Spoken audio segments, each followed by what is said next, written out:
Martin Odegaard, Bukayo Saka, Nwaneri. Speechless. Speechless. You know what? I'm upset.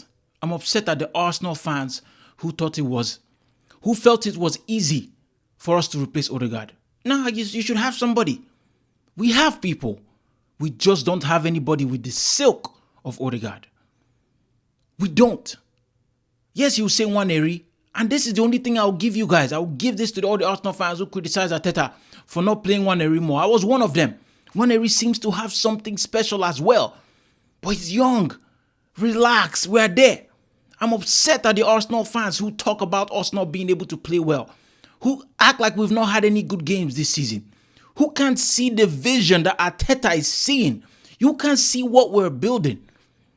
It's sad that we have somebody so pivotal to it, but every team has that. We're currently witnessing Man City die because Rodri is gone.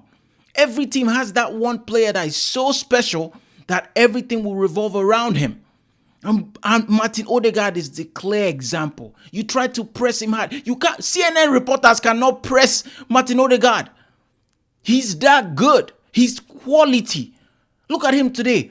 I know Bukayo Saka got a goal and an assist today, but you cannot overlook Martin Odegaard when you're thinking about contenders for the man of the match today. For me, he was unbelievable. Everything went through him. The silk, the drop of the shoulders, the way he would lay off the balls. Beauty. And this is only his second game back. I don't even count that Champions League 5 minutes play he played against Inter Milan.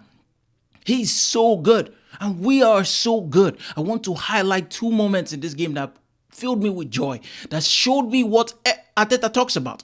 Every time in his press conference, he talks about all these players being dialed in. And he loves that. He can see it. He cannot deny it. A moment in the second half, we were 2 goals up already. Defending. Calafiori, you seem to be one-on-one against the winger. I think it was Elanga, I don't remember. But Trossard was also there. Nothing came of this. They actually crossed the ball and Calafiori blocked the cross. But what did Trossard do? Went to him and shouted, "I think you left too much of a space between you and the defender. You have to do better. Come out, come out." And then it seemed like they went back and forth. But I like that. Trossard taking leadership. Calafiori is such a young dude that we tend to forget. I know he's big and strong, bigger than Trossard, but Trossard is a veteran in this game. I think he's almost 29, if not 29. The focus. Nothing happened. But there was an issue there, and Trossard, the leader on the field, decided to point it out and rectify it before it becomes costly. I love that. We're no longer a reactionary team. These players are not reactionary anymore. You know, they'll think ahead of time and try to cut it off before the issue happens. And that's what I loved. And the second one was doing a corner kick for us. Raya, from his goal, came all the way to them near almost the 18-yard box where Zinchenko was. Maybe I'm exaggerating a little bit. And started giving him instructions on how to defend if a counter comes in. Reminding him.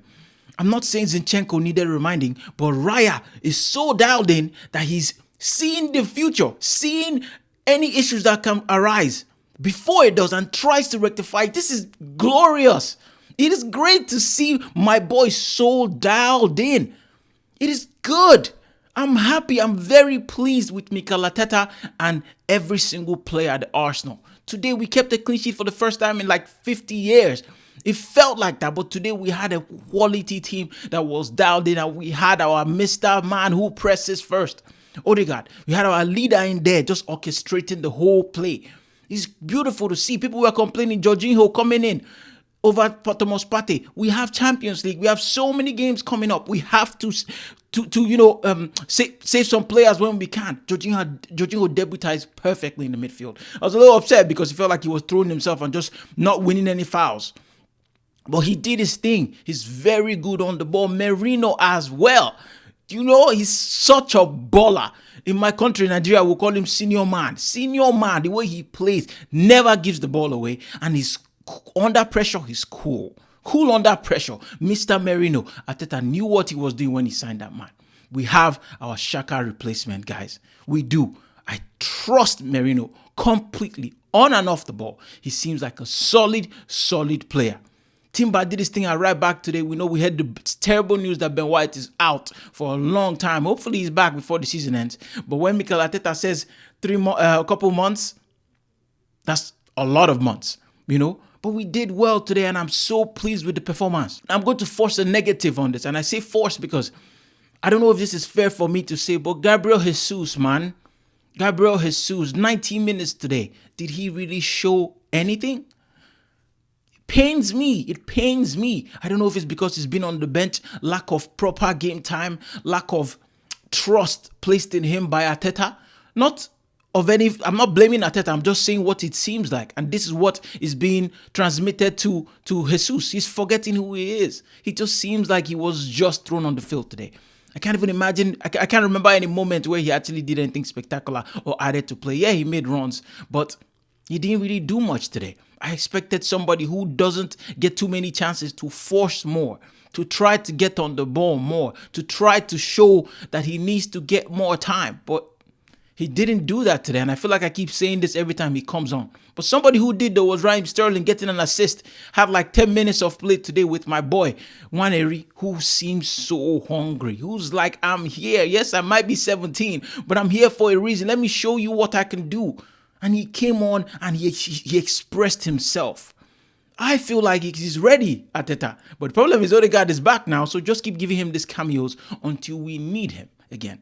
But if Odegaard is out, he needs to be starting because that boy can play. He can play. Took his goal very well. Beautiful pick out from Raheem Sterling, who barely gets any opportunity. But I'll give him an honorable mention today. Honestly, if I was to rate him, I'll give him an absolute 10 because he did exactly what I want from players who don't really get much time. Come in, try to make things happen, and he got a very good assist today. I loved that. I also love that our boys got to rest. Havertz, 0 minutes.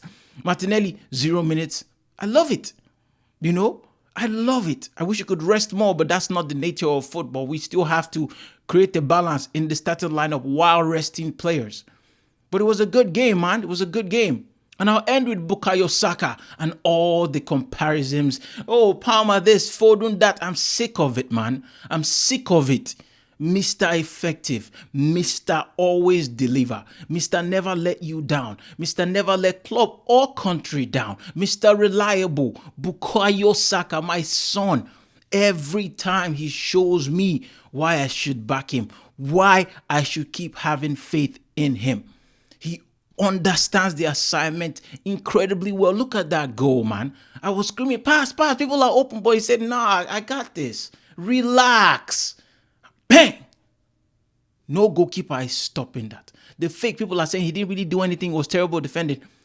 I'm not discounting that. He's not the best defending in the world. But to take that shot, the sharp shooting, the precise nature of when he took the shot, not that the precise purchase he got on the ball, the precise nature and the timing when he took that ball to just dink it and bang, before the defender could adjust his feet, surrounded by Nottingham Forest players, bang, doesn't matter.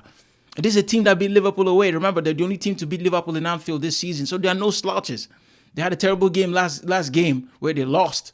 But I'm not saying they're the best opposition in the world, but I just love that my boy is doing it every time. And he also got an assist. It was a very good assist for Thomas Partey. Do not trip, guys. That was a proper assist. Don't let anybody tell you any different. Yes, it might not have been like the greatest pick out or like a pass from 5 million yards away. No, but it has to be done. He drags players to himself, attracts defenders to himself, that free space for Thomas Partey to wallop, to do that.